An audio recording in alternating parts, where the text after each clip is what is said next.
신앙생활을 완주하지 못하고 교회와 주님을 떠나는 사람들은 제각기 여러 가지 이유가 있습니다. 여러 가지 이유를 정리해 보면 이렇습니다. 먼저는 교회의 부적응으로 신앙생활을 완주하지 못하고 교회와 주님을 떠나갑니다.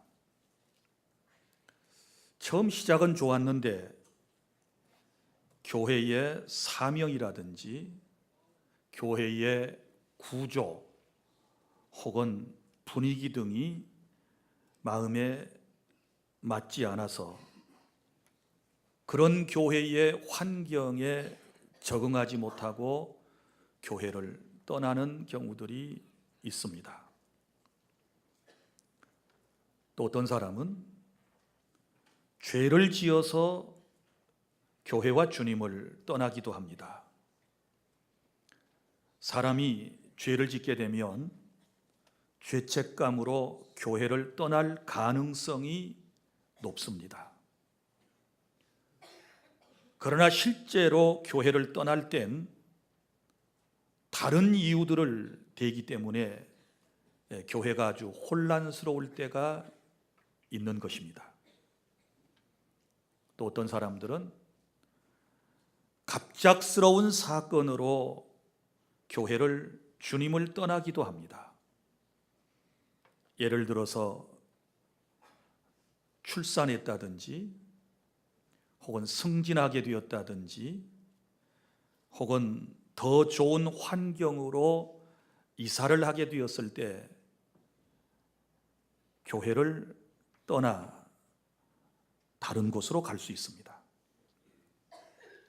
반면에 좋지 않은 일들이 있게 되면 그 일로 인하여 주님과 교회를 떠나는 경우도 있습니다.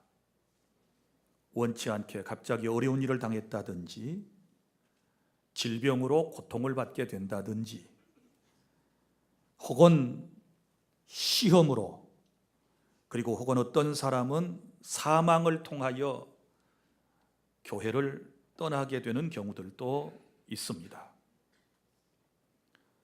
뿐만 아니라 어떤 사람들은 교회 안에서 좋지 않은 경험으로 상처를 받아 떠나는 경우도 있습니다. 교회는 여러 부류의 사람들이 모이기 때문에 아무리 주님의 교회라 할지라도 지상의 교회는 완전하지 못하기 때문에 서로가 서로에게 상처를 주거니 받거니 할 수 있습니다. 그래서 교회 안에서 신앙생활을 하다가 은혜 받기는커녕 오히려 상처를 받아 떠나는 분들이 있습니다. 또 어떤 사람들은 나름대로 신앙생활을 열심히 하고 있다가 어느 날 갑자기 외톨이라고 하는 감정이 마음속에 생기면서 교회를 주님을 떠나는 경우도 있습니다. 처음에는 이렇게 시작한 것이지요. 나는 내 믿음을 혼자 세워갈 거야. 절대 교회 안에 깊숙이 들어가지 않겠어. 내 믿음은 내가 지킬 거야. 이런 마음을 가지고 교회에 출석해서 예배를 드리지만 무슨 연유에서인지 마음을 쉽게 열지 않습니다.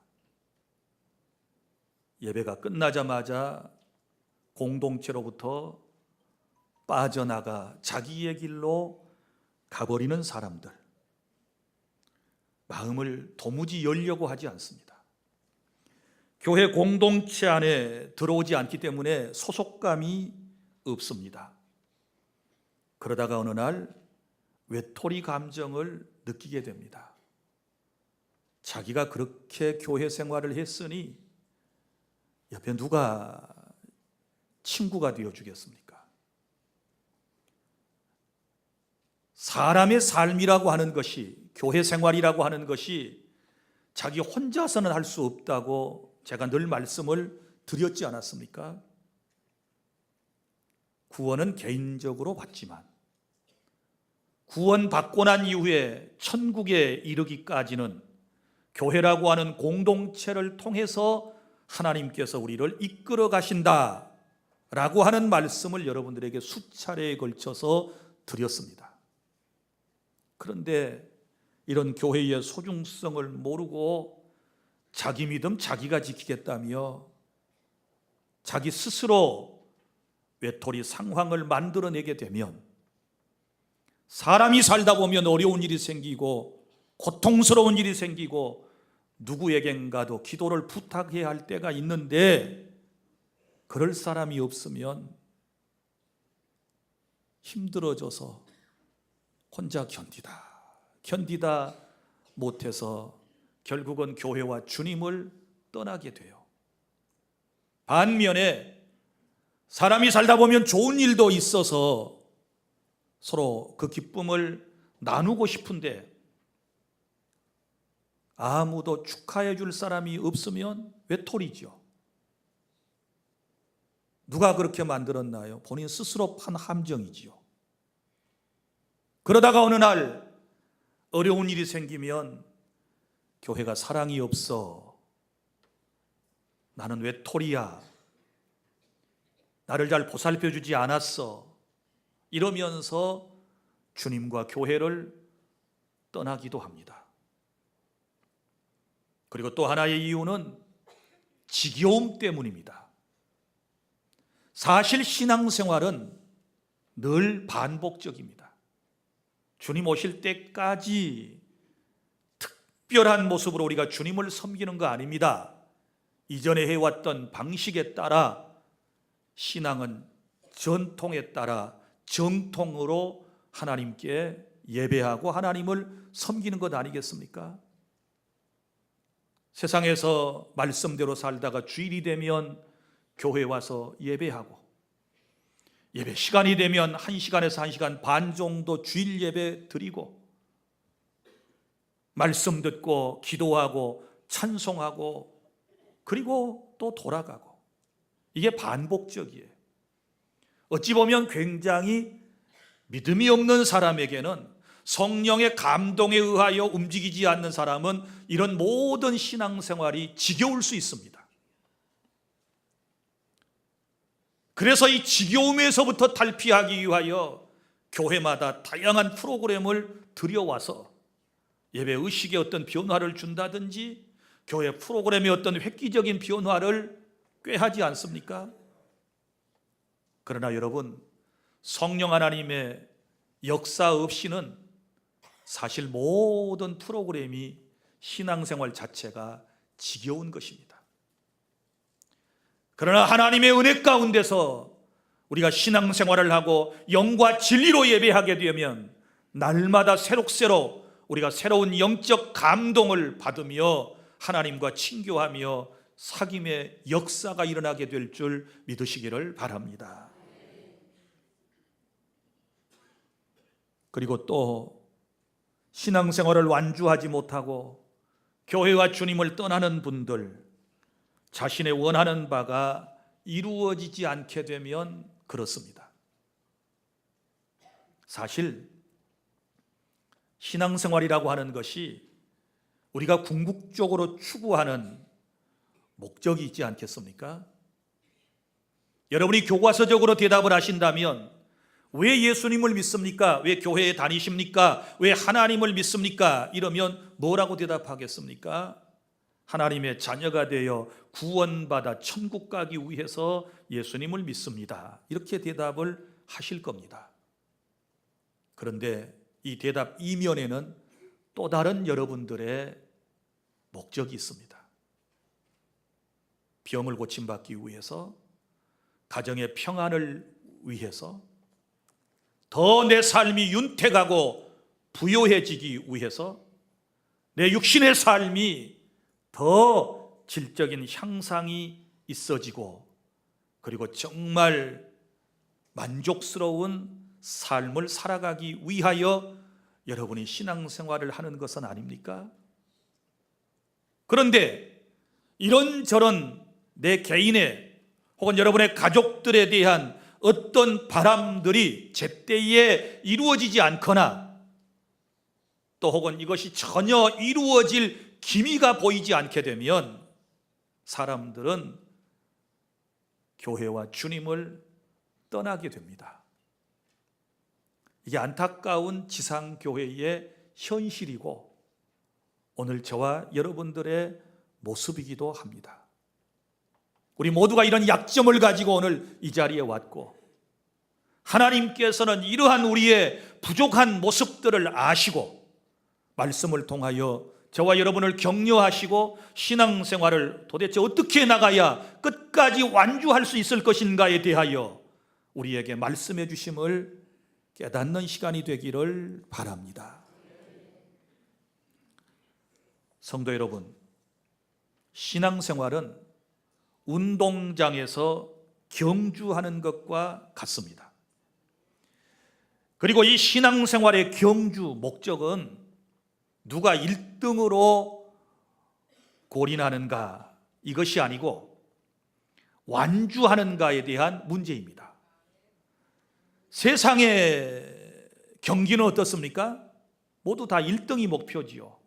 우승이 목표지요. 그러나 신앙생활의 목표는 1등, 2등, 3등이 아닙니다. 끝까지 누가 완주했느냐, 완주하지 않았느냐의 문제이거든요. 그래서 예수님께서 끝까지 견디는 자가 구원을 받는다, 인자가 올 때 믿는 자를 보겠느냐, 이런 표현들을 하신 것은 우리가 예수님을 믿고 새로운 탄생을 시작했으면, 새로운 삶을 시작했으면 끝까지 신앙의 경주를 마치고 주님을 만나야 된다는 것입니다. 믿습니까? 우리 초등학교 운동회에 가보면 아이들의 여러 모습들을 볼 수 있습니다. 대부분 운동회를 하면 경주를 하지요. 달리기를 합니다. 릴레이를 합니다. 레이스를 하지 않습니까? 자, 모두 동일한 선상에서 땅 하는 소리와 함께 출발을 합니다. 새 출발을 하게 되었을 때 어떤 아이들은 다른 아이들보다 훨씬 앞서 뛰어가는 아이가 있습니다. 한 절반 정도 1등을 유지하면서 계속 잘 뛰어가는 아이가 있습니다. 뛰어가다가 가끔 뒤를 힐끔힐끔 돌아봅니다. 그리고 만족스러운 웃음을 띠고 또 뜁니다. 그런데 나중에 가서 보면 1등으로 뛰었던 아이가 맨 뒤에 있고, 처음에 천천히 자기 페이스에, 자기 역량에 맞게 뛰었던 아이들이 고린 지점에 먼저 와 있는 것을 볼 수 있지 않습니까? 우리 신앙생활이 그런 것 같습니다. 어떤 사람들은 새로운 출발을 시작했습니다. 영적인 출발이 시작되었습니다. 열심히 잘 뛰어갑니다. 항상 선두 자리를 지키고 있는 것처럼 보입니다. 선두에 딱 나서면 그 사람만 보이죠. 뒤에 사람은 묻어서 함께 오기 때문에 잘 보이지 않습니다. 그런데 어느 날 보면 이 사람이 잘 안 보이거든요. 어디 갔을까요? 1등 자리에 항상 있었는데, 맨 앞장선 자리에 있었는데, 사람들의 눈에 잘 띄는 곳에 있었는데 어디 있습니까? 사랑하는 주 안의 성도 여러분, 다시 여러분에게 말씀을 드립니다. 신앙생활의 경주 목적 다른 데 있는 것이 아닙니다. 누가 1등이냐 2등이냐, 앞서느냐 뒤서느냐, 이거보다 더 중요한 것, 끝까지 가는 것입니다. 완주하는 것입니다. 이걸 주님이 지금 우리에게 말씀해 주시는 것입니다. 오늘 말씀의 내용이 바로 이런 것입니다. 신앙의 표대인 예수 그리스도, 구원 혹은 천국을 향하여 달려가는 성도, 곧 경주자의 신앙생활을 해나가는 성도의 자세와 격려에 대한 말씀이 바로 오늘 본문의 말씀이라고 이해를 하시면서 들어주시기를 바랍니다. 오늘 본문 12절의 말씀은 이런 역사적 배경을 가지고 있습니다. 12절 시작. 내가 이미 얻었다 함도 아니요 온전히 이루었다 함도 아니라 오직 내가 그리스도 예수께 잡힌 바 된 그것을 잡으려고 달려가노라. 아멘. 이 말씀 잘 이해가 안 될 수 있습니다. 자, 역사적 배경을 이해하는 것은 우리가 성경을 이해하는 데 있어서 매우 중요한 것이라고 그랬습니다. 자, 이때 당시 빌립보 교회 안에 또 그 주변의 많은 교회들 가운데는 반도덕주의자들이 있었습니다. 자, 반도덕주의자들이라고 하는 것은 무슨 말인고 하면 예수님을 믿음으로 구원받았으니, 그러니까 이미 구원을 받았으니 더 이상 영적 진보를 위하여 노력할 것이 없다, 이렇게 믿는 사람들입니다. 그러면서 천국에 대하여, 천국의 특별히 상급에 대하여서도 별로 관심이 없고, 이제 구원받았으니 율법을 지킬 의무도 폐지되었으니 이제는 기본적인 믿음만 가지면 구원받는다고 생각하면서 그 삶을 방종하는 삶을 살아가는 사람을 뭐라고 그러는가 하면 반도덕주의자라고 그래요. 자, 반도덕주의자에 대하여 더 쉽게 이해가 가려면 율법주의자를 이해하면 됩니다. 율법주의자들은 어떤 사람들입니까? 율법을 지켜야만 구원받는다라고 믿는 사람들. 예수님을 믿는 것도 필요하지만 그래도 율법을 지켜야 우리가 완벽한 구원에 이를 수 있다, 이렇게 생각하면서 구약의 율법을 중요시하고 할례를 받고 여러 절기들을 지키면서 나름대로 열심을 다하여 신앙생활을 하는 사람들을 말하지 않습니까? 자, 그런데 여기에 반하여 반도덕주의자들은 이미 은혜로 구원받았으니 율법 필요 없어, 거기까지는 좋아요. 그런데 그 이후의 삶에 대하여 책임의식이 없고 또 경건하게 살고자 하는, 하나님의 구원받은 백성으로서 하나님이 기뻐하시는 삶을 살고자 하는 이런 마음이 결여된 사람을 뭐라고 그러는가 하면 반도덕주의자들이라고 그래요. 그러니까 이 본문은 구원에 관한 문제이면서 삶에 관한 문제를 지금 다루고 있거든요. 자, 그러면 보세요. 물론 우리가 예수님을 믿기 전에 하나님의 놀라운 은혜가 있었습니다. 창세전에 그리스도 예수 안에서 우리를 하나님의 백성으로 택하셨지요. 과거의 구원이 벌써 과거에 시작이 된 것입니다. 구원의 3시제가 있는데 이걸 과거의 구원, 그러니까 내가 세상에 태어나기 전에 나는 구원받기로 예정된 선택받은 백성, 그리고 내가 세상에 태어났을 때 과거에, 지금 어떤 분들은 1년 전에 혹은 몇 달 전에 혹은 몇 십 년 전에 예수님을 구주로 영접하는 그 순간에 여러분은 이미 구원을 받은 것입니다. 믿습니까? 새 생명을 얻었어요. 영적 거듭남을 체험하고 하나님의 백성이 되었습니다. 이걸 과거적 구원이라고 그래요. 그런데 우리는 지금 현재 살아가고 있습니다. 현재는 지금 구원을 이루어가는 과정 속에 있습니다. 이걸 현재적 구원이라고 그러는 것입니다. 그래서 우리 주님께서 우리에게 뭐라고 말씀을 하셨는가 하면 너희가 두렵고 떨림으로 너희 구원을 이루라, 이렇게 말씀을 하셨습니다. 성경에 나오는 여러 가지 경고의 말씀, 믿음에서 떨어질까 조심하라 뭐 등등 여러 표현들이 나오는데 이런 것들은 우리의 구원을 지금 이루어가는 과정 속에 있다라고 하는 현재 우리의 영적인 상태에 대하여 말씀을 하고 있는 것입니다. 그 다음에 이제 우리의 구원은 미래적 구원이 남아 있습니다. 자, 우리가 구원받았지만 완전히 지금 이 삶 속에서 구원받은 것 아닙니다. 그렇지 않습니까?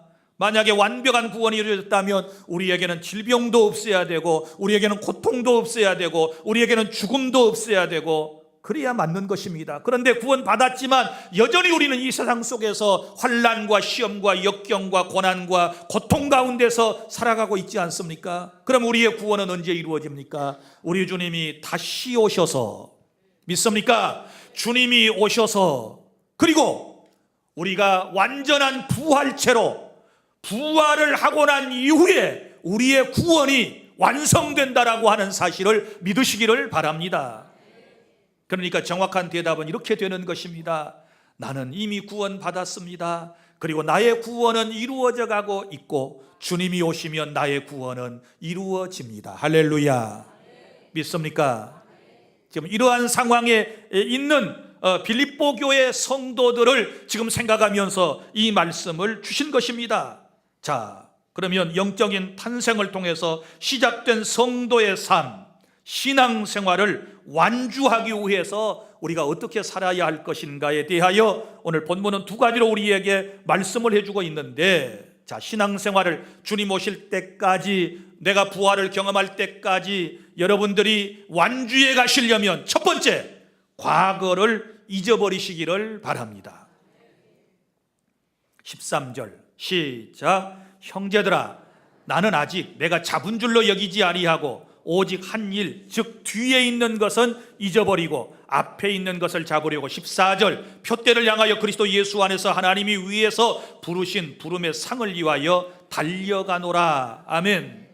첫 번째, 과거를 잊어버리십시오. 여기 보면 오직 한 일 하고 즉 그랬단 말이에요. 그러면 과거에 우리가 했던 일들이 있어요. 과거의 일들을 잊어야 되는데 몇 가지 목록을 여러분들에게 세분해서 말씀을 드리면, 먼저 잊어야 할 것이 뭐냐? 여러분이 과거에 지난날의 죄를 철저히 회개함으로 여러분이 용서를 받았다면 여러분이 지은 죄를 잊어버리시기를 바랍니다. 우리 주님이 우리에게 말씀하셨습니다. 너희가 죄를 회개하면 내가 너희의 죄를 나의 등 뒤에 던져버리겠어. 주님이 멀리 던져버리시겠대. 그리고 주님께서 우리의 죄를 도말시켜버리시겠다, 덮어버리시겠다, 보이지 않게 하시겠다, 이렇게 말씀을 하셨고, 또 주님은 우리에게 기억조차도 하지 아니하시겠다, 이렇게 말씀을 해주셨거든요. 이게 완벽한 용서예요. 하나님의 사랑, 주님의 사랑을 믿으시기를 바랍니다. 하나님은 우리의 죄를 용서하시되, 과거에 우리가 정말 회개를 철저히 했으면 주님께서 우리의 죄는 기억조차도 하지 아니하시고 다 잊어버리신 거예요. 그런데 정작 죄 용서함을 받고 세상에 살아가야 할 저와 여러분은 그 죄를 생각하고 있으면 우리가 어떻게 신앙생활을 할 수 있겠어요? 다시 말씀드리지만 죄사함에 대한 확실한 믿음을 갖지 못하게 되면 죄책감에 시달려요. 죄책감에 시달리면 어떤 결과가 초래될까요? 우리의 마음에 기쁨이 없지요. 우리의 마음에 행복감이 없지요. 죄사함을 선언받으면 마음에 행복감이 있습니다. 죄사함을 받으면 우리의 마음에 기쁨이 생기게 되는 거예요. 할렐루야. 이런 은혜를 저와 여러분이 체험하실 수 있기를 바랍니다. 성경의 위대한 인물들도 보세요. 다 죄를 지었습니다. 그리고 용서받고 새롭게 출발했던 사람들입니다. 아브라함은 보십시오. 자기 아내를 누이라고 속이는 거짓말을 했습니다. 믿음의 조상이라고 하는 분이. 그리고 또 주님께서 그에게 약속하신 바가 무엇이었습니까? 때가 되면 너에게 후사를 보내시겠다. 그러니까 자식을 낳게 해주시겠다. 그것도 아들을 낳게 해주시겠다. 이렇게 하나님께서 분명히 약속을 해주셨음에도 불구하고 아브라함의 믿음이 한때 흔들렸습니다. 그래서 후손을 얻을 목적으로 하갈과 첩을 통하여 이제 자녀를 생산하는 그런 죄를 범하였던 것을 우리는 잘 알고 있습니다. 자, 또 보십시오. 야곱도 아버지 속였습니다. 형을 속였습니다. 장인도 속였습니다. 속이는데 명수입니다. 그런데도 하나님께서 이 야곱이라고 하는 사람을 이스라엘의 국부로 삼으셨지 않았습니까?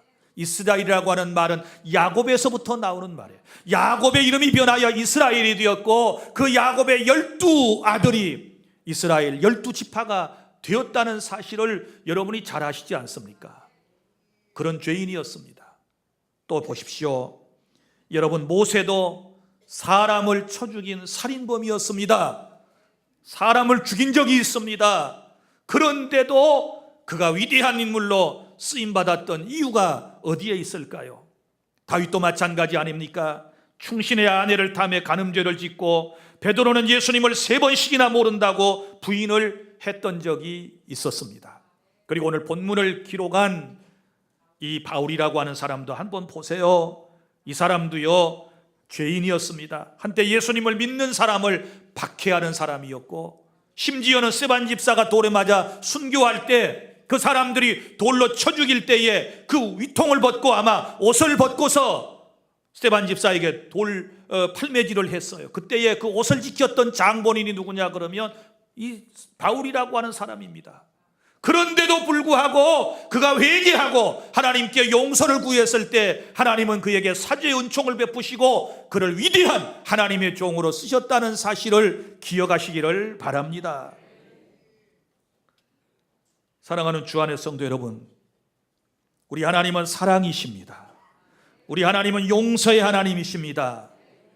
나의 죄를 완벽하게 용서해 주시기 위하여 예수께서 십자가에서 피를 쏟고 죽으심으로써 나의 구원을 이루어 주셨기 때문에 다시 거듭 말씀드리지만 한 번 회개한 여러분이 죄에 대해서는 더 이상 기억하지 말고 여러분의 머릿속에서 다 지우시고 다시는 그러한 죄에 빠지지 않도록 주님께 은혜를 구하면 될 줄로 믿으시기를 바랍니다. 그리고 또 우리가 잊어야 할 것이 있습니다. 두 번째 목록은 실수와 실패했던 일들을 잊어버리시기를 바랍니다. 인생을 살다 보면 실수하지 않은 사람이 어디 있으며 한 번쯤 실패를 경험해 보지 않은 사람이 어디에 있겠습니까? 이런 것들을 우리는 부끄러운 과거라고 그럽니다.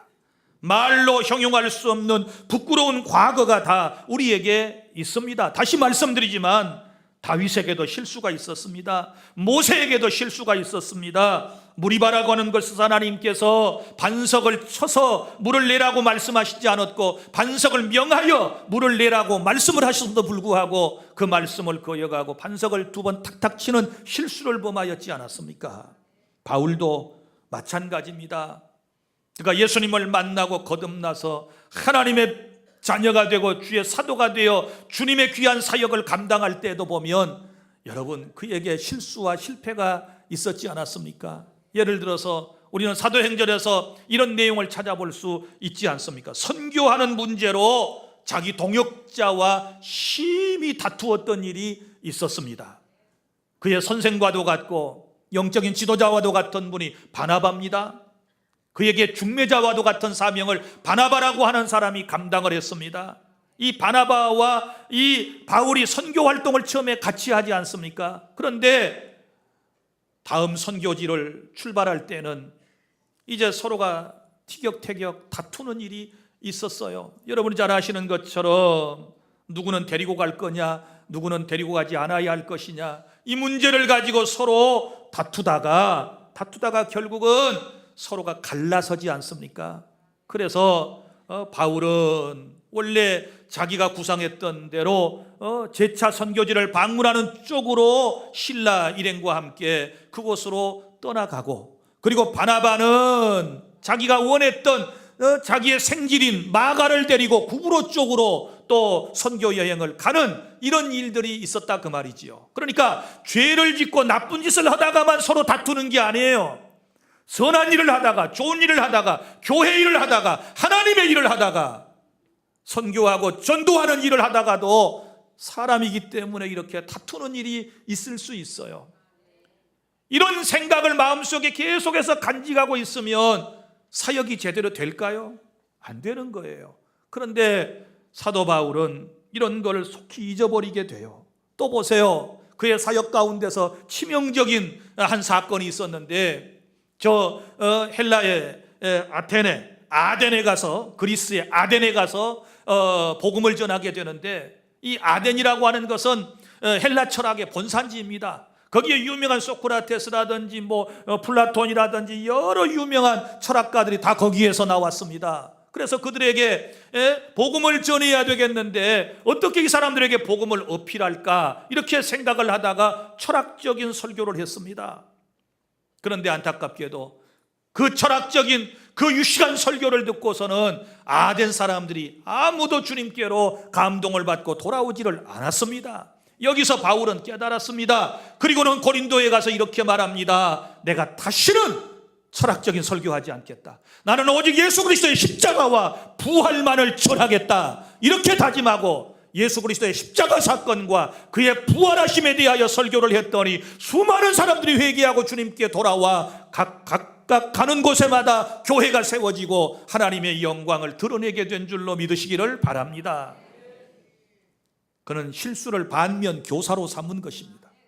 우리에게도 이러한 은혜가 있어야 될 줄로 믿습니다. 예수님의 수제자라고 일컫는 베드로, 허물투성입니다. 실수 많이 했습니다.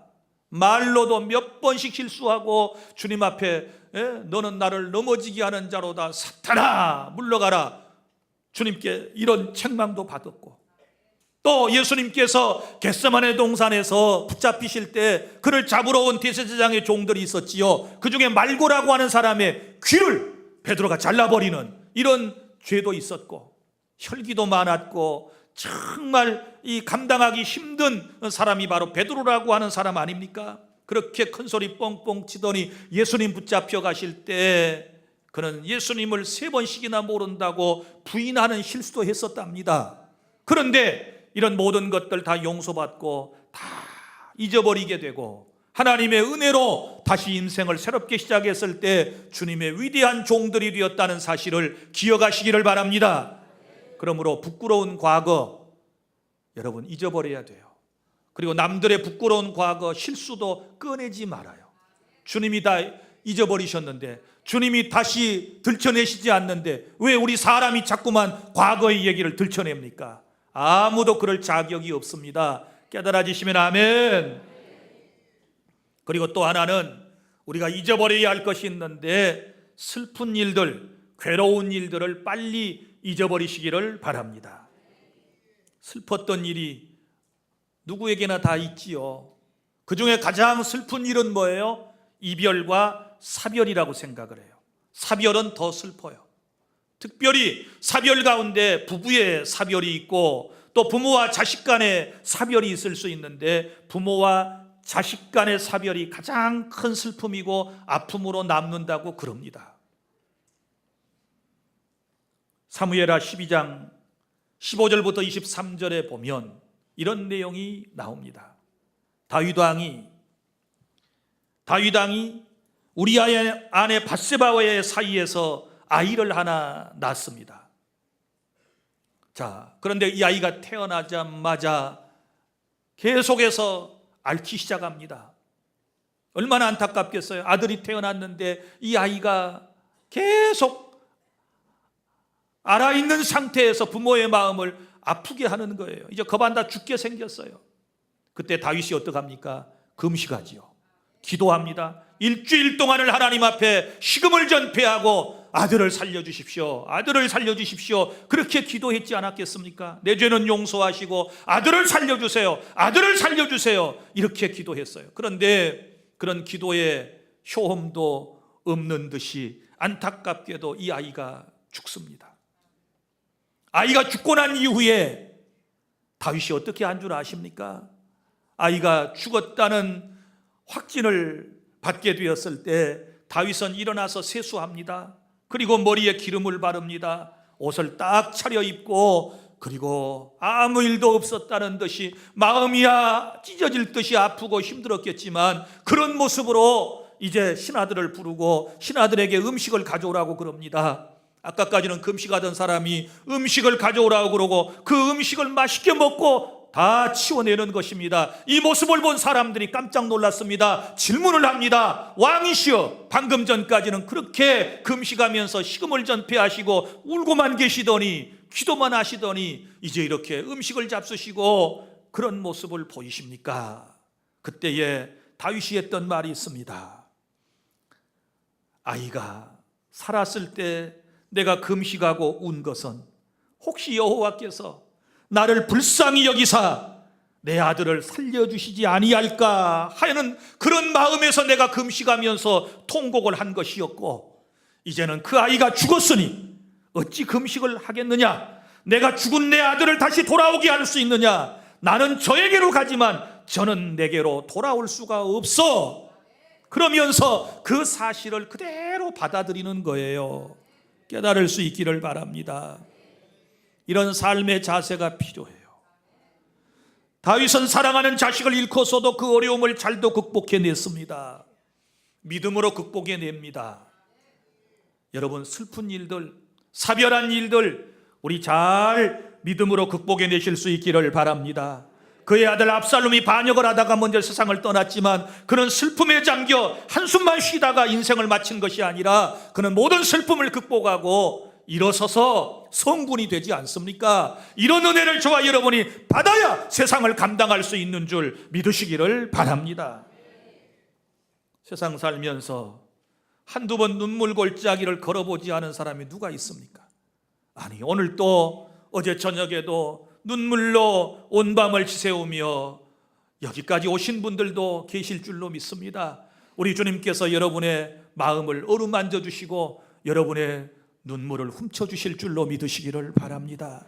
오죽했으면 인생이 눈물 골짜기라고 그랬고, 우리가 천국에 가서 요한계시록에 보십시오. 천국에 들어가면 맨 먼저 주님이 우리에게 해주시는 일이 있는데 모든 사람의 눈물을 훔쳐주시는 거예요. 믿습니까? 울면서 들어가거든요. 너무 힘들어서 세상을 졸업하고 울면서 들어가면 주님께서 먼저 우리의 눈물을 닦아주신다. 믿습니까? 이게 세상이에요. 이게 세상입니다. 그래서 슬펐던 일들 빨리 잊으려고 그래야 돼요. 빨리빨리 잊어버리려고 우리가 노력을 해야 우리가 세상을 다시 시작하며 살아갈 수 있는 줄 믿으시기를 바랍니다. 그리고 또 우리가 잊어야 할 목록이 있는데 억울했던 과거도 다 잊어버리시기를 바랍니다. 세상 살다 보면 억울한 일 한두 번 안 당하겠어요? 여러분, 억울한 누명, 모함, 오해 안 받을 수 없습니다. 세상 살이가 다 그래요. 특별히 여러분이 힘들고 어려울 때에 요셉이라고 하는 사람을 한번 생각해 보시기를 바랍니다. 요셉은요, 억울한 누명을 썼지 않았습니까? 그리고 감옥에 갔지요. 감옥에 갔습니다. 모함을 받았습니다. 보디발의 아내에게. 그리고 감옥에 갔습니다. 오해를 받았어요. 그런데 잘 참고 견디었더니 하나님께서 그를 애굽의 총리로 세워주셨다는 것 여러분이 잘 알고 계시지 않습니까? 그러니까 억울한 분들도 잘 참아내셔야 돼요. 빨리빨리 여러분이 잊어버리려고 노력을 하셔야 돼요. 마음속에 간직하고 있으면 자기만 손해라고 그랬지요. 여러분을 모함하고 여러분을 시기하고 질투하고 여러분에게 공격의 화살을 퍼부어대는 사람은 그것 때문에 늘 말씀드리지만 자기가 마음 아파하고 괴로워하고 그러지 않습니다. 한번 화살 여러분의 비수를 딱 꽂은 다음에 그 사람은 다 잊어버려요. 정말 화살을 맞은 여러분만 힘들어서 울고 있는 거예요. 우리도 다 잊어버리는 은혜가 있어야 될 줄로 믿습니다. 그래야 내가 살 수 있거든요. 억울한 일은 주님이 갚아주실 거예요. 억울한 것은 주님이 해결해 주실 거예요. 다 맡기시기를 바랍니다. 그리고 또 잊어야 할 목록 가운데 하나가 뭐냐 그러면 과거에 선한 일을 했던 선행도 잊어버리시기를 바랍니다. 선행도 잊어버려야 돼요. 자, 신앙이라고 하는 것은 현재가 중요한 것이지 과거가 그렇게 중요한 것 아니거든요. 요즘 사람들 보면은 뭐 옛날에 기도 열심히 했는데요, 옛날에 금식했는데요, 옛날에 기도원에 갔었는데요, 옛날에 뭐 특세했는데요, 옛날에 뭐 목적 기도했는데요. 지금은 뭐예요? 지금 신앙이 과거의 선행과 연결이 되어야 과거의 것이 복이 되어 내 것이 되는 것입니다. 믿습니까? 그러나 과거에 열심히 잘했지만 지금 그 과거의 선행이 지금까지도 믿음으로 계속 연결되지 아니하면 과거의 것은 하나님이 기억조차도 하지 않으세요. 믿습니까? 왜 과거의 선행과 공로를 빨리 잊어버려야 하는가? 몇 가지 이유를 말씀을 드리면 이런 거예요. 교만해지기 때문에 그래요. 자꾸 옛날 것 생각하면 교만해져요. 나도 모르는 사이에 교만해져요. 그래서 빨리 잊어야 돼요. 열심히 교회에서 헌신하고 봉사하고 헌금하고 충성했던 거 할 수 있으면 남을 도와주는 것도 빨리 잊어버려야 돼요. 그래야 은혜가 될 줄로 믿으시기를 바랍니다. 이것 때문에 서운한 거 많잖아요. 내가 그 사람 어떻게 도와주었는데, 어려울 때 내가 어떻게 해줬는데 왜 나를 몰라주는 거야? 왜 나를 못 본 채 하는 거야? 이 배은망덕한 인간, 이러면서 마음이 여러분이 서글퍼지지 않습니까? 나만 손해예요. 여러분도 또한 타인에게 은혜 받고 다 잊어먹고 살아가고 있잖아요. 여러분이 은혜를 갚고 있습니까? 여러분이 은혜를 기억하고 있습니까? 사람이라고 하는 것이 너도 나도 다 그런 것을 어찌하겠어요? 그러니까 빨리 잊어버리세요. 누가 기억해 주기를 바라지 말고. 우리 주님이 오죽했으면 이렇게 말씀하셨겠어요? 구제에 대한 말씀을 주실 때 오른손이 하는 것을 왼손도 모르게 하라. 이 무슨 얘기예요? 잊어버려라 그 말이지요. 믿습니까? 은밀하게 하라 그 말 아니겠습니까? 그래서 여러분, 우리는 주님이 알아주시면 돼요. 이런 믿음을 가져야 될 줄로 믿으시기를 바랍니다. 이 세상에서 내 선행에 대하여 칭찬 다 받아버리면 천국에 가서 주님 앞에 받을 상급이 없다고 주님이 우리에게 말씀을 하셨지 않았습니까? 예, 너는 세상에서 다 사람들한테 칭찬받고 너 상 다 받았어. 나한테 받을 것 없어. 그러나 열심히 선행을 하고서도 사람들에게 정당한 평가를 받지 못하고 칭송을 받지 못한 사람은 주님께서 꼭 기억해 주셨다가 하늘나라에 오면 칭찬해 주시고 상급으로 여러분에게 주실 줄 믿으시기를 바랍니다. 우리 그런 믿음이 있어야 돼요. 그래서 잘했던 거 너무 그거 기억하지 말아요. 잊어버려요. 빨리 잊으려고 노력을 해요. 빨리 잊어버리려고 노력을 해요. 보세요. 나는 잊어버려도 당사자는 기억할 수도 있고요. 우리 하나님은 기억하실 거예요. 나는 이 사실을 믿습니다. 주님이 아시면 족하리. 주님이 알아주시면 될 것을. 물론 사람들에게도 칭찬을 받아야 힘이 나지요. 그건 사람이기 때문에 어쩔 수 없어요. 그러나 그렇다고 해서 누가 몰라준다고 해서 너무 서운하게 생각하지 말고 다 잊어버리려고 노력을 해야 우리가 신앙생활을 완주할 수 있답니다. 믿습니까? 끝까지 가시려면 빨리 다 잊어버려야 돼요. 그 다음에 둘째로, 신앙생활을 완주하기 위해서 미래를 향하여 나아가실 수 있기를 바랍니다. 자, 오늘 말씀 13절 다시 한번 시작. 형제들아, 나는 아직 내가 잡은 줄로 여기지 아니하고 오직 한 일, 즉 뒤에 있는 것은 잊어버리고 앞에 있는 것을 잡으려고 표대를 향하여 그리스도 예수 안에서 하나님이 위에서 부르신 부름의 상을 위하여 달려가노라. 그러므로 누구든지 우리 온전히 이룬 자들은 이렇게 생각할지니 만일 어떤 일은 너희가 달리 생각하면 하나님이 이것도 너희에게 나타내시리라. 16 시작. 오직 우리가 어디까지 이르렀든지 그대로 행할 것이라. 아멘. 자, 미래를 향하여 나아가려면 먼저 목표가 있어야 하겠지요. 목표. 그런데 여기 보면 주님께서 표대를 말씀을 하셨습니다. 표대를 향하여 이렇게 말씀을 해주셨는데 우리의 삶의 목표, 우리의 표대는 누구이실까요? 예수 그리스도이십니다. 믿음의 주에 온전케 하신 예수님을 바라보시기를 바랍니다. 우리의 신앙의 표대는 항상 예수님. 환경을 바라보거나 세상을 바라보거나 사람을 바라보지 말고 예수님만을 늘 바라보고 나아가는 저와 여러분이 될 수 있기를 바랍니다. 실패한 사람은 언제나 과거를 기억하는 사람이고 성공한 사람은 실패를 극복하고 목표를 설정하여 그 목표를 향하여 나아가는 사람이라는 것을 기억해 주시기를 바랍니다. 자, 이제는 오늘부터 목표를 분명하게 세우세요. 오직 내 목표는 주님이시다. 하나님의 영광이시다. 그분의 삶이다. 그분처럼 세상을 살아가는 것이다. 이런 목표를 정하시고 살아가면 교회에서 어쩔 때 잠깐 시험 들 수도 있지만 그래, 내가 사람 보고 믿나? 예수님 보고 믿지. 믿습니까? 사람은 불완전하지. 예수님만 온전하신 분이시지. 그리고 우리가 올곧게 믿음의 행보를 계속하게 될 것을 믿으시기를 바랍니다. 그 다음에 또 하나는 미래를 바라보고 살아갈 때 좋은 일을 기대하며 살아가시기를 바랍니다. 지금 아무리 힘들고 인간적으로 어렵고 경제적으로 어렵고 삶이 고달프다 할지라도 여러분이 늘 믿음으로 좋은 일을 기대해야 돼요. 하나님은 사랑이십니다. 할렐루야. 하나님이 살아계심을 믿으시기를 바랍니다. 하나님은 우리를 위하여 모든 것들을 완벽하게 준비해 놓으셨다는 사실을 믿으시기를 바랍니다. 하나님을 사랑하는 자 곧 그의 뜻대로 부르심을 입은 자들에게는 모든 것이 합력하여 선을 이룬다는 믿음을 가지시기를 바랍니다. 그리고 기대감을 가지고 사셔야 돼요. 지금 여러분을 사로잡고 있는 불길한 생각들, 또 실패할 거라고 하는 생각들, 안 될 거라고 하는 생각들을 지워버리고 하나님이 나를 도우시고 하나님이 나와 함께 하시면 반드시 좋은 일이 내 삶에 있을 거라고 하는 기대감을 가지고 새롭게 인생을 출발하는 시간이 되시기를 바랍니다. 그러면 좋은 일을 기대하며 살아가는 사람은 세상을 어떻게 살아갑니까? 항상 기도하면서 새로운 일을 기대합니다. 기도하면서 기대하고 있는 거예요. 기도도 안 하고 가만히 기대하는 게 아니라 기도하면서 기대해야 돼요. 그리고 말씀에 순종하면서 좋은 일을 기대하시기를 바랍니다. 하나님을 사랑하고 이웃을 섬기면서 좋은 일을 기대하시며 사시기를 바랍니다. 무슨 일이나 최선을 다하며 기대하며 사는 것이 올바른 삶의 자세라는 것을 여러분이 아시기를 바랍니다. 이제 말씀을 맺습니다.